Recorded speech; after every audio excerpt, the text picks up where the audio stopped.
വചനജായ വചനജായ വചനജായ വചനജായ. ഈശോ മിശിഹായിക്ക് സ്തുതിയായിരിക്കട്ടെ.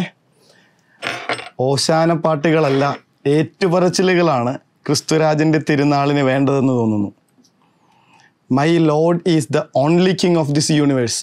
എൻ്റെ കർത്താവ് മാത്രമാണ് ഈ മുഴുവൻ പ്രപഞ്ചത്തിൻ്റെയും ഏക രാജാവ് എന്ന് ഏറ്റുപറയാനായിട്ട് ഉള്ളൊരു തിരുനാളായത്. വ്യത്യാസമുണ്ട്. ഓശാന പാട്ടുകളല്ല, ഏറ്റുപറച്ചിലുകളാണ് വേണ്ടത്. ഈശോയുടെ ജനന സമയത്ത് ഈശോയെ സന്ദർശിക്കാൻ വരുന്ന 3 പേര് അവർ രാജാക്കന്മാരായിരുന്നു എന്ന് വചനം വ്യക്തമായിട്ട് പറഞ്ഞു തരുന്നുണ്ട്. അവർ രാജാക്കന്മാരായിരുന്നു. അവർ വന്നിട്ട് കയറി ചെല്ലുന്നത് ഒരു രാജകൊട്ടാരത്തിലേക്കാണ്. അവിടെ ഹെറോദേസ് രാജാവുണ്ട്. വളരെ കൗതുകമുണർത്തുന്നൊരു രംഗമാണിത്. യഹൂദന്മാരുടെ സ്വയം പ്രഖ്യാപിത രാജാവായി ഭരണം നടത്തുന്ന ഹെറോദേസിൻ്റെ മുൻപിൽ തൻ്റെ രാജ്യത്വത്തെ ചോദ്യം ചെയ്യുന്ന ഏതൊരുവനെയും ക്രൂരമായി കൊന്നുകളയുന്ന അതിക്രൂരനായ ഒരു ഭരണാധികാരിയുടെ മുൻപിൽ വന്ന് ഇവർ ചോദിക്കുന്ന ചോദ്യം ഇതാണ്: യഹൂദന്മാരുടെ രാജാവായി പിറന്നവൻ എവിടെയാണ്? അതായത് നിങ്ങളല്ല രാജാവ്, നിങ്ങൾ വെറുതെ ഗൈഡ് മാത്രമാണ്. എവിടെയാണ് ശരിക്കുള്ള രാജാവ്? എവിടെയാണ്? കർത്താവിനെ രാജാവായിട്ട് തിരിച്ചറിയുന്നവർ അവനെ രാജാവായിട്ട് വിളിച്ചു പറയും. എന്നിട്ട് പറയുന്നത്, കിഴക്ക് അവൻ്റെ നക്ഷത്രം കണ്ട് ഞങ്ങളവനെ ആരാധിക്കാൻ വന്നിരിക്കുക. ഒരു പരാതിയും പറയാനില്ല, ഒരു പ്രശ്നങ്ങളും പറയാനില്ല, ഞങ്ങൾ അവനെ ആരാധിക്കാൻ വന്നിരിക്കുകയാണ്. അവനെ ഞങ്ങൾക്ക് കാണണം, ഞങ്ങൾക്ക് കാണിച്ചു തരിക. ഓശാനപ്പാട്ട് നമ്മൾ കാണുന്നുണ്ട്. അവരും രാജാവായ ക്രിസ്തുവിന് വേണ്ടിയിട്ട് വിളിച്ചു പറയുന്ന മനുഷ്യരാണ്. തങ്ങളുടെ വസ്ത്രങ്ങൾ വഴിയിൽ വിരിച്ച് കഴുതപ്പുറത്ത് വരുന്ന തങ്ങളുടെ രാജാവിനോട് അവരപേക്ഷിക്കുന്ന അപേക്ഷ ഓശാന ഞങ്ങളെ രക്ഷിക്കണമേ എന്നുള്ളതാണ്. പക്ഷേ ഒരു കാര്യം മനസ്സിലാക്കണം, ഇത് കർത്താവിനോടുള്ള പ്രത്യാശയിൽ നിന്നുള്ള വിളിച്ചു പറച്ചിലായിരുന്നില്ല. നേരെ മറിച്ച് റോമാക്കാരോടുള്ള ഭയം നിമിത്തമുള്ള അലറിക്കരച്ചിലായിരുന്നു ഓശാന ഞായറാഴ്ചത്തെ ഓശാനപ്പാട്ട്. അലറിക്കരച്ചിലായിരുന്നു.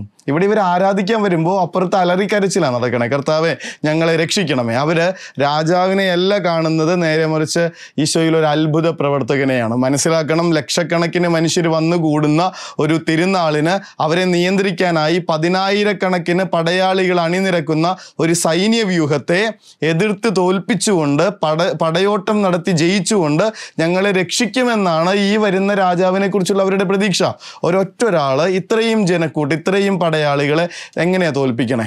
അങ്ങനെയാണെങ്കിൽ ഒരു അത്ഭുതം പ്രവർത്തിച്ചേ പറ്റുള്ളൂ. അപ്പോൾ ഇവിടെ അവർ കണക്ക് കൂട്ടുന്നത് ഒരു അത്ഭുത പ്രവർത്തകനെയാണ്.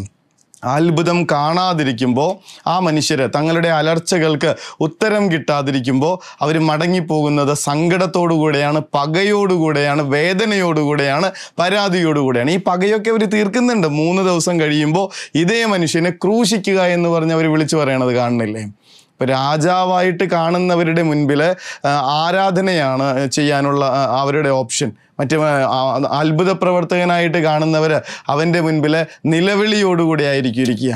കർത്താവിനെ രാജാവായിട്ട് ഏറ്റുപറയാനായിട്ടുള്ള തിരുനാളാണിത്. അവൻ്റെ മുൻപിൽ എൻ്റെ സങ്കടങ്ങളുടെ അലറിക്കരച്ചിൽ നടത്താനായിട്ടുള്ള തിരുനാളല്ല. എൻ്റെ രാജാവാണെന്ന് പറഞ്ഞ് അവൻ്റെ രാജ്യത്വത്തിലേക്ക് ചേർന്ന് നിൽക്കുന്ന മനുഷ്യർ രാജാക്കന്മാരുടെ മഹത്വത്തോടുകൂടെ, അതിൻ്റെ ആത്മവിശ്വാസത്തോടുകൂടെ, തേജസ്സോടുകൂടെ അവരുടെ രാജ്യങ്ങളിലേക്ക് തിരിച്ചു പോകണമുണ്ടല്ലോ. എന്തൊരു സംതൃപ്തിയോടുകൂടെയാണ് അവർ പോണേ. അവർ തിരിച്ചു മടങ്ങുന്നത് രാജാക്കന്മാരായിട്ടാണ്. എന്നാൽ ഈ അത്ഭുത പ്രവർത്തകനായിട്ട് കണ്ടവരെ അവർ സങ്കടത്തോടെ, പരാതിയോടുകൂടെയാണ് അടിമകളെ കണക്കാണ് മടങ്ങിപ്പോയിക്കൊണ്ടിരിക്കണേ. കുഞ്ഞുനാൾ മുതലേ നമ്മളെ പറഞ്ഞ് പറ്റിച്ചുകൊണ്ടിരിക്കുന്ന ഒരു ഓർമ്മപ്പെടുത്തലുണ്ട്, നമ്മൾ കർത്താവിൻ്റെ പടയാളികളാണെന്ന്. അല്ലാന്നേ, കർത്താവ് നമ്മളെ പടയാളികളായിട്ടല്ലല്ലോ കണക്ക് കൂട്ടിയിരിക്കണേ. ഐ കോൾ യു ഫ്രണ്ട്സ് എന്നാണ് പറയുന്നത്. ഞാൻ ഇനി നിങ്ങളെ ദാസന്മാരെന്ന് വിളിക്കില്ല, ഐ കോൾ യു ഫ്രണ്ട്സ്, ഞാൻ നിങ്ങളെ സ്നേഹിതന്മാരെന്നു. രാജാവിൻ്റെ സ്നേഹിതന്മാർ രാജകുമാരന്മാരും രാജകുമാരികളും അല്ലേ? ആ ഒരു മഹത്വത്തിലേക്കാണ്, അവൻ്റെ രാജ്യത്വത്തിൻ്റെ മഹത്വത്തിൽ പങ്കുചേരാനാണ് വിളിക്കപ്പെട്ടിരിക്കുന്നവർ എന്ന് മനസ്സിലാക്കുന്നവർക്ക് അവനെ ആരാധിച്ചിട്ട് തങ്ങളുടെ നിക്ഷേപപാത്രങ്ങൾ കാണിക്കി വെച്ചിട്ട് അവർ പോവും. അപ്പുറത്ത് രാജാവായിട്ടല്ല, അത്ഭുത പ്രവർത്തകനായി മാത്രം കർത്താവിനെ കണക്ക് കൂട്ടുന്നവർ ഓശാന വിളിക്കും. പക്ഷെ അത് എന്തിൻ്റെയൊക്കെയോ ആ ഭയങ്ങളിൽ നിന്നുയരുന്ന അലർച്ചയാണ്, സങ്കടമാണ്, നിലവിളിയാണ്. എന്ത് വേണമെന്ന് തീരുമാനിക്കണം. ഈ സർവ്വപ്രപഞ്ചത്തിൻ്റെയും സൃഷ്ടാവായ, അതിനാഥനായ, പരിപാലകനായ, രാജാവായ എൻ്റെ ദൈവത്തെ വാഴ്ത്തിപ്പാടാനും ഏറ്റുപറയാനുമുള്ള തിരുനാളാണിത്.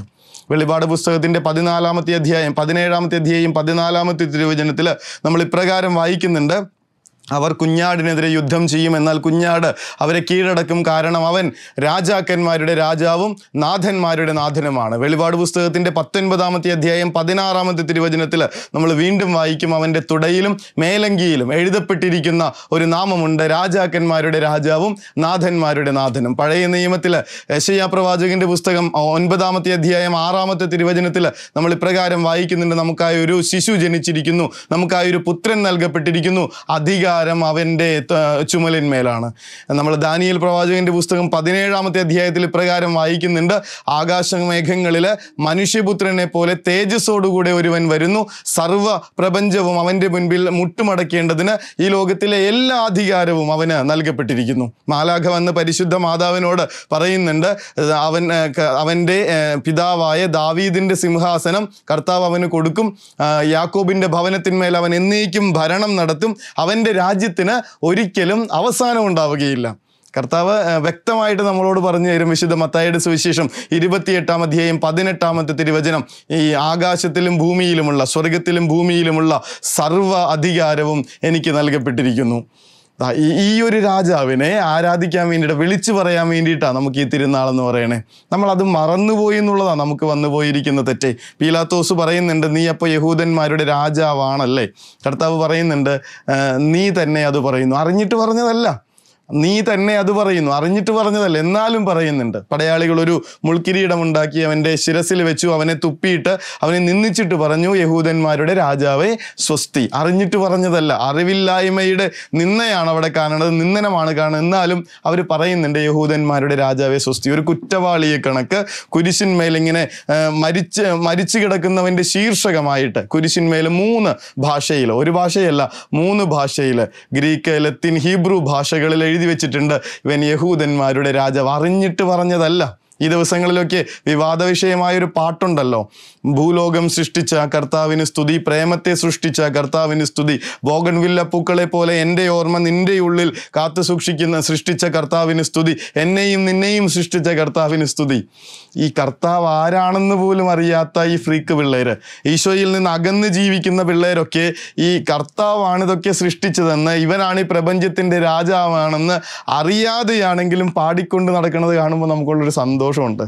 എന്നിട്ടും അവനെ അറിഞ്ഞവരെന്ന് വിചാരിക്കുന്നവർ, അവൻ്റെ സ്വന്തമാണെന്ന് കരുതുന്നവർ, അവനോട് ചേർന്ന് നിൽക്കുന്നവരെന്ന് വിചാരിക്കുന്ന നമ്മൾ എന്തുകൊണ്ടാണ് ഇത് വിളിച്ചു പറയാൻ മടി കാണിച്ചുകൊണ്ടിരിക്കണേ? നമ്മൾ എന്തുകൊണ്ടാണ് അവൻ്റെ രാജ്യത്വത്തിൻ്റെ അവകാശികളാണെന്ന്, അവനോട് ചേർന്ന് രാജ്യത്വത്തിൽ ചേർന്ന് നിൽക്കുന്നവരാണെന്ന് മറന്നു പോകുന്നേ? അത് വിളിച്ചു പറയാനായിട്ട് മടി കാണിക്കണേ? കുരിശിൽ കിടന്നുകൊണ്ട് ഒരു കള്ളൻ വിളിച്ചു പറയുന്നുണ്ട്, നീ നിൻ്റെ രാജ്യത്തിലായിരിക്കുമ്പോൾ എന്നെ കൂടെ ഓർക്കണമേ. ഇൻസ്റ്റൻ്റ് ആയിട്ടുള്ള അനുഗ്രഹം അവിടെ കിട്ടണേ. നീ ഇന്ന് എന്നോടുകൂടെ പറുദീസായിലായിരിക്കും, നീ ഇന്ന് എന്നോടുകൂടെ പറുദീസായിലായിരിക്കും. രാജാവിനോടുകൂടെ സാധാരണ മനുഷ്യർ വിരുന്നിനിരിക്കുന്ന ഇടത്തിൻ്റെ പേരാണ് പറുദീസ. അവനെ ഏറ്റുപറയുമ്പോൾ, ബോധ്യത്തോടുകൂടെ ഏറ്റുപറയുമ്പോൾ ഇൻസ്റ്റൻ്റ് ആയിട്ടുള്ള അനുഗ്രഹം കിട്ടുന്നു. എന്തൊരു ബലത്തോടുകൂടെ, എന്തൊരു സന്തോഷത്തോടുകൂടെ അവൻ്റെ രാജ്യത്വത്തിന് മുൻപിൽ എന്നെ സമർപ്പിച്ച മനുഷ്യർക്ക് എന്തൊരു ബലമാണ് കിട്ടണമെന്നറിയാവോ? എന്തൊരു മഹത്വത്തോടുകൂടെ അവർ ജീവിക്കുമെന്നറിയാവോ? എന്തൊരു ഭയമില്ലാതെ, എന്തൊരു ബലത്തോടുകൂടെ ജീവിക്കുമെന്നറിയാവോ?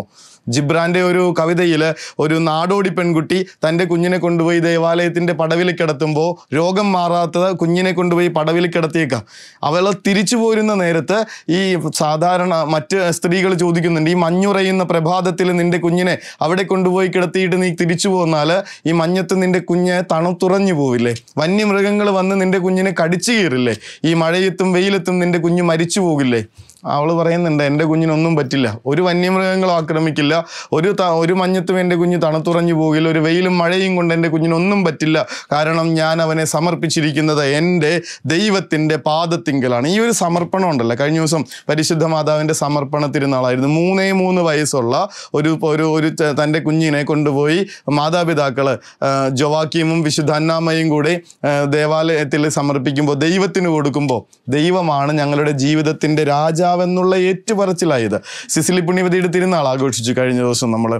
എന്തൊരു കൊടിയ പീഡനത്തിന് മുൻപിലും, ഒരു രാജാവിൻ്റെ മുൻപിലും, ഒരു ചക്രവർത്തിയുടെ മുൻപിലും ഞങ്ങൾ കീഴടങ്ങില്ല എന്നുള്ള ഏറ്റുപറച്ചിലാണ് ഓരോ രക്തസാക്ഷിയും നടത്തിക്കൊണ്ടിരിക്കുന്നത്. ഞങ്ങൾക്ക് വേറൊരു രാജാവില്ലെന്നേ, ഞങ്ങൾക്ക് വേറൊരു ദൈവം ഇല്ലെന്നേ, നീ മാത്രമാണ് ദൈവം, നീ മാത്രമാണ് രാജാവെന്ന് പറഞ്ഞ് ഈ ലോകത്തിന് മുൻപിൽ സാക്ഷ്യപ്പെടുത്താനായി അവർ കൊടുക്കുന്ന വില അവരുടെ ജീവനായിരുന്നു. വേറൊരു രാജാവില്ല, ഒരു രാജാവിൻ്റെ മുൻപിലും, ഒരു ചക്രവർത്തിയുടെ ആരുടെ മുൻപിലും അവർ തലകുനിക്കാത്തത് കണ്ടില്ലേ? ഇത് വിളിച്ചു പറയാനായിട്ടുള്ള ഒരു ദിനമാണെന്ന്, ഒരു ദിവസമാണെന്ന്, ഒരു തിരുനാളാണിത്. ഈ ലോകത്തിലെ പല ദേവന്മാരുടെ ഇടയിൽ ഒരു ദേവനാണ് കർത്താവ് എന്ന് പറഞ്ഞാൽ നമ്മളിവിടെ സുരക്ഷിതരാ. പ്രവാചകന്മാരിൽ രണ്ടാമത്തവനാണ് എൻ്റെ കർത്താവ് എന്ന് സമ്മതിച്ചാൽ നമുക്കിവിടെ ഒരു പ്രശ്നവും ഉണ്ടാവില്ല. പക്ഷെ അതല്ലല്ലോ സത്യം. എൻ്റെ കർത്താവ് മാത്രമാണ് ഈ സർവ്വ പ്രപഞ്ചത്തിൻ്റെയും രാജാവ് എന്ന് ഏറ്റുപറയാനായിട്ടുള്ള ഈ തിരുനാൾ അതിനുള്ള ശക്തി നമുക്ക് തരട്ടെ എന്ന്, ബോധ്യം തരട്ടെ എന്ന്, തെളിച്ചം തരട്ടെ എന്ന്, അത് വിളിച്ചു പറയാനായിട്ടുള്ള ധൈര്യം തരട്ടെ എന്ന് സ്നേഹപൂർവ്വം പ്രാർത്ഥിച്ചുകൊണ്ട് ഈ ഒരു തിരുനാളിൻ്റെ എല്ലാ അനുഗ്രഹങ്ങളും ആശംസകളും നേരുന്നു. കർത്താവ് നമ്മളെ വ്യക്തമായിട്ട് ഓർമ്മിപ്പിക്കുന്നുണ്ട്, ഒരു അധികാരത്തിന് മുൻപിലും നിങ്ങൾ ഭയപ്പെടേണ്ട. കാരണം സ്വർഗത്തിലും ഭൂമിയിലുമുള്ള എല്ലാ അധികാരവും എനിക്ക് നൽകപ്പെട്ടിരിക്കുന്നു. ക്രിസ്തുരാജൻ ജയിക്കട്ടെ. വചനജായ വചനജായ വചനജായ വചനജായ